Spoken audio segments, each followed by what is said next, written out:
the station that's on your side. This is News 12, First at 5.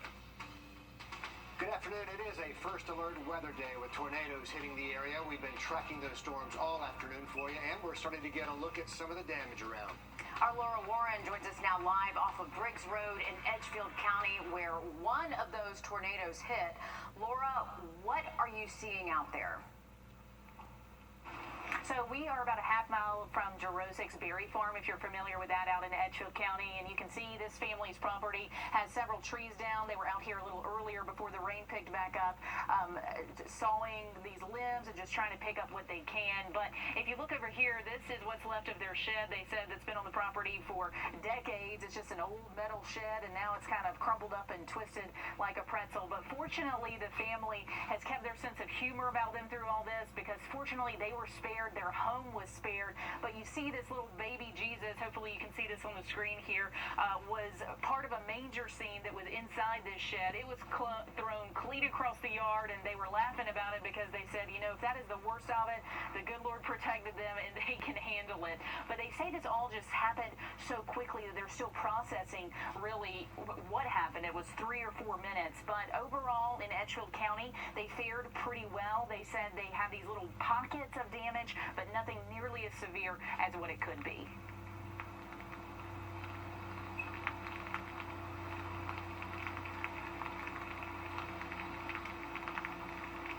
Guys, and that's all we had out here. So luckily, not as bad of damage as we were expecting, not as widespread as the EMA director said it could have been.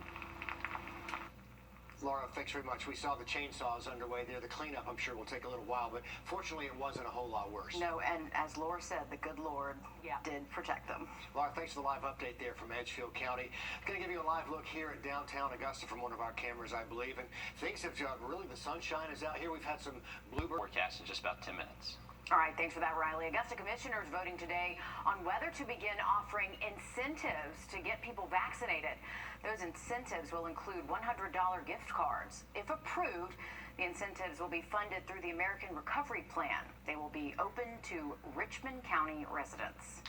Well, today, South Carolina's Supreme Court ruled USC can impose a mask mandate on its campuses. And in Allendale County, the school superintendent there, Margaret Gilmore, is trying to explain her mask rules in the school. She says the rule of having all students and employees wear a mask on the bus and around campus is not meant to be a mandate. Masks will be provided and recommended, but because of the governor's proviso, she cannot mandate mask wearing there.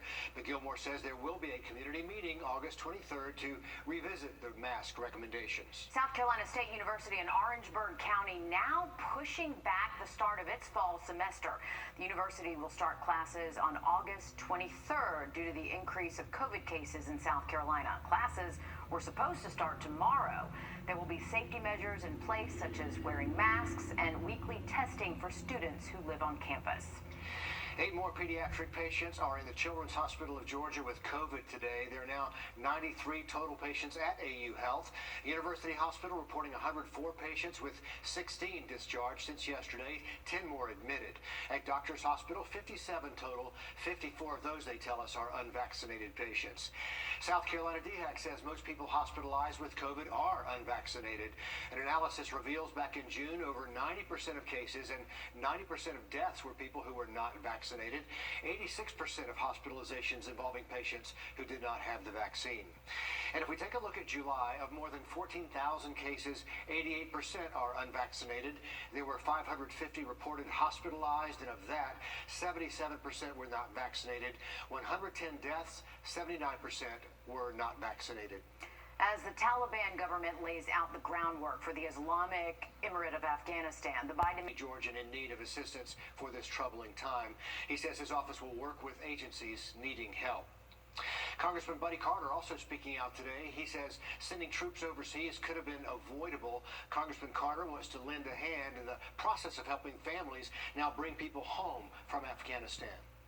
They are in danger. There's no question about it. And you know, this sets such a bad precedent in so many different ways. First of all, the morale of our troops. For 20 years, our servicemen and servicewomen have given unselfishly and have sacrificed and served. Congressman Carter says he's encouraging anyone to contact his office if they need help getting a loved one home from Afghanistan. Deputies are asking for help after someone jumped off this I-20 bridge into the Augusta Canal following a police chase last night. This is video of the moment that suspect goes over the rails there in the middle of your screen. That chase began around 6 o'clock in the evening after Columbia County deputies tried to pull over a car with improper registration. Well, the driver eventually led deputies onto I-20 and then stopped over the canal, jumped over the bridge into the water below. Canines picked up a scent underneath the overpass, but then eventually lost it. The suspect, they say, is a white male in his mid to late 30s, about 6 feet tall. If you have any information, contact the Columbia County Sheriff's Office. We know a lot of you were stuck in that traffic yesterday, too. A local woman pursuing her dream of being a business owner. Coming up, a closer look at what she's selling and why she says it's something anyone can do. Riley? Still tracking a few of those downpours as the rain. Well, from Atlanta to Charleston, cities in both Georgia and South Carolina feeling the impact of what's now tropical depression, Fred. Check out the view from GDOT's traffic cam this morning in Gwinnett County. There it is. That's I-85 near Jimmy Carter Boulevard. Saw some major flooding, as you can see there. So over in Charleston, the downtown area, as it does so often, it flooded as well today. Roads actually shut down with cars, of course, still going through. We say it's dangerous, but not too deep on those tires right there. But major flooding from Charleston to the state capital of Georgia there, Riley. Not unusual. We got some downpours here, but no real reports of that kind of problem in our area. Yeah, we had a couple of aerial flooding, highs back in the 90s, hot, humid conditions, and at least a few storms most afternoons all the way through the weekend.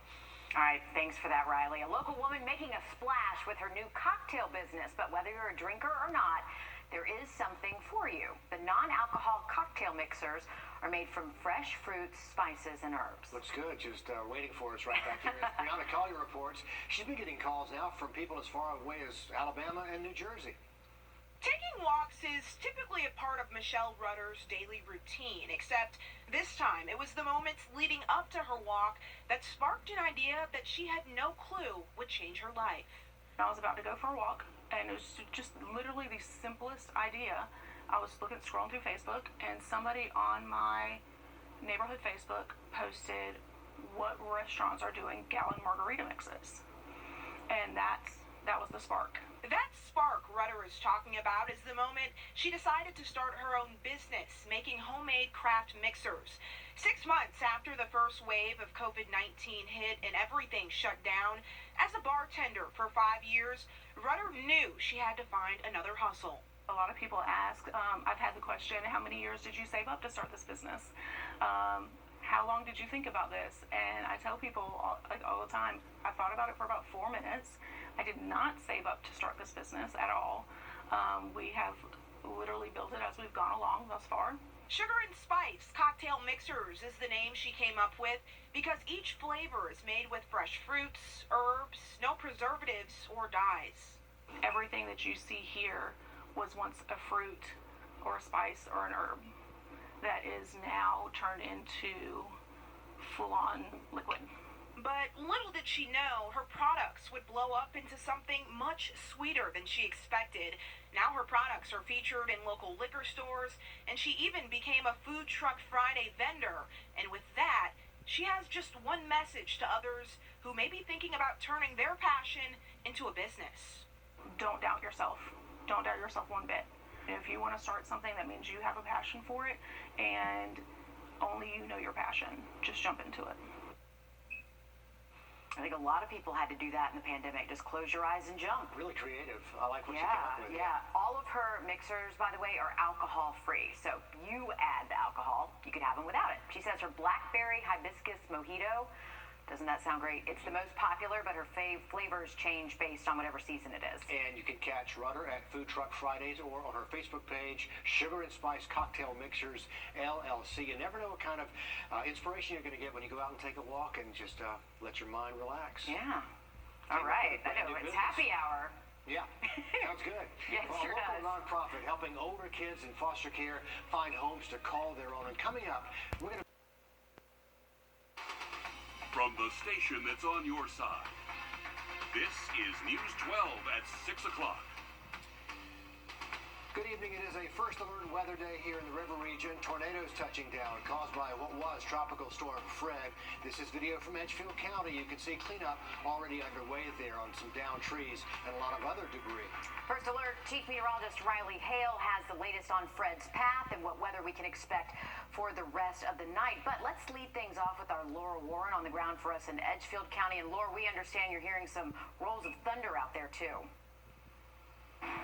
Right, we're not in the clear yet. If you hear a clap of thunder, you might see us bail to the car here. We're keeping an eye on it, but you can see some of the damage they're dealing with out here in Edgefield County. This used to be a shed out on this property. We're about a half mile from Jurosic's Berry Farm. If you're familiar with Edgefield County, you kind of know where that is. You can see they've got some pretty sizable trees that came down. They believe the tornado might have taken a direct hit out here, but tonight, luckily for this family, they're just counting their blessings that this wasn't worse. A metal shed twisted and tossed. Family memories from inside broken and sprinkled all around the yard. Sitting in my den, watching TV, Channel 12, at my desk. Then flash of lightning come through right there in the window. Ellis Dorn didn't realize the storm was truly in his backyard. He went away about maybe 2 to 5 minutes later. His family's property next door took a direct hit. I said, oh, God. As soon as the clouds parted and they could survey the damage, the cleanup began.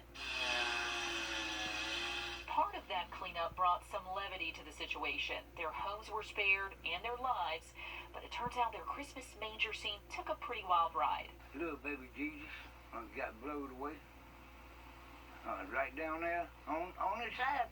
And they decided if that's the worst of it, the good Lord was watching out for them. It could have been worse. Could have been a whole lot worse than what it is, but it ain't. I'm glad of that. Could have been a whole lot worse, as they said. Luckily, their home did not sustain any damage, and that's kind of been what we've been hearing from the EMA director. Not a lot of widespread swaths of damage in Edgefield County, just a couple of little pockets, and this is honestly the worst we have seen. But I can confirm that baby Jesus did make it. He's a little tossed. Joseph feeling a little disheveled, but they're going to be okay, guys. I'm glad to hear that everybody's okay out there. Laura, I can only imagine the noise it must have been when all that hit, and I'm really glad he was watching our coverage as those storms came into Edgefield County. Yeah, he said he didn't realize it was in the backyard at the time, but he was definitely a close watcher, and he was glad he had it turned on.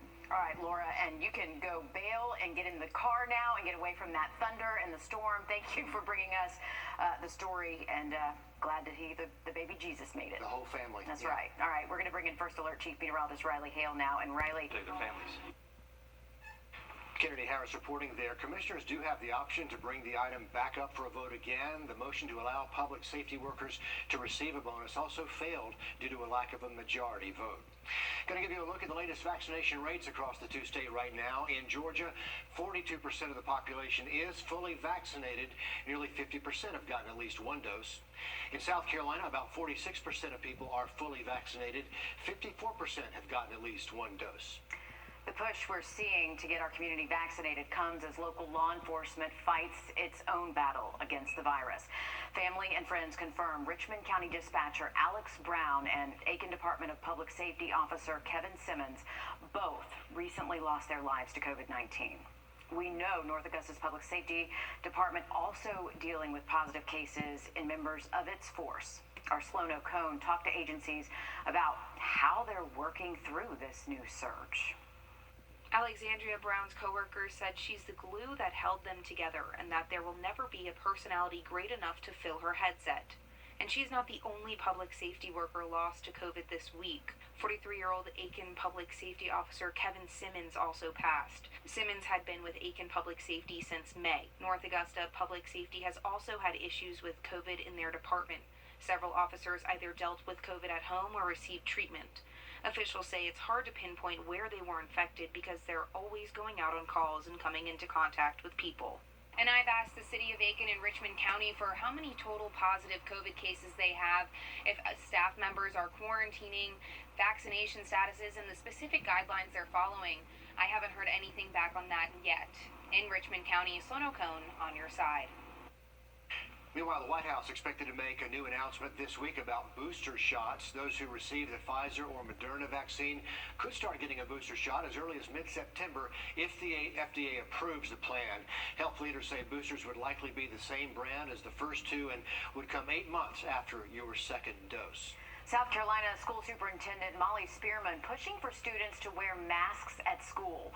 Today, she said she disagrees with state law, the one that prevents districts from mandating them. And she says she wants something done to change it.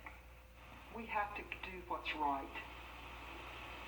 If we fail to follow these mitigation strategies and use every tool available to us, I fear we'll be faced with a school year that we had hoped was going to be very normal, but with a school year with avoidable interruptions, which will be detrimental to our children. Superintendent Spearman is calling on South Carolina lawmakers to change state law to allow local school districts to make their own decisions on mask mandates. If not, she says it'll have to be up to the courts to decide. Columbia County Schools making some COVID moves as well today, adding plexiglass dividers to cafeterias. That's a brand new safety caution measure the county says will be put in place. Face coverings are also still required on buses, but they're strongly encouraged in the school classrooms. Well, COVID continues to throw a wrench in our Georgia county's back-to-school plans. It sure does. So far, we've seen 4 districts shut down over safety concerns. Burke, Glasscock, Tolliver, and just yesterday, Screven County joined the list, announcing its schools will be closed through Labor Day. School closures can mean some kids miss meals. For example, in Burke County, we found the district did not have a plan for meal distribution in place because their move to remote learning happened so suddenly. So we set out to find what some of our other counties have planned and what resources there are for parents in a bind. Twice a month, families flow into Good Shepherd Baptist for their next meal. Today, no exception. We probably serve close to about 80 to 90 families here, and I would suggest that probably out of those families, 50% had children. It's no surprise given 93% of kids in Richmond County are economically disadvantaged according to the Department of Education. We can't preach to hungry people, okay? So it's essential that we continue to do what we're doing. Last year, when schools were closed, Richmond County handed out meals on school buses. In Columbia County, parents were able to pick theirs up curbside. But organizations say if those plans fall through this year, they'll be ready to step up. We have the ability, if that does happen, to go and create lunch boxes and packages for children who may not be getting that meal. And they're not alone. The Family Y says they plan to have meals for any kids not in school due to closures. Those free meals go a long way in our communities like Richmond County, where even prior to the pandemic, 93% of lunch going to kids was free or reduced. I think the pandemic has really put a burden on families in many ways, because some families, the primary breadwinner, have been incapacitated or may have lost their lives. And though COVID has rattled us all with the reality of unknowns, we're just going to continue to be here to serve. There's still people trying to create stability in a world of ups and downs. Celeste Springer, on your side. And in case of a closure, Aiken County says students will likely pick up meals from their designated schools. Columbia County says meal pickup would be made available in some capacity, and we're still waiting to hear back from Richmond County on those food plans. Burke County tells us it is just getting everything together, so if there is another closure, they will be ready to get meals to kids. If your student is currently out of school for that closure, you can pick up meals at the Burke County Family Y. We've got the link to sign up for you on our website.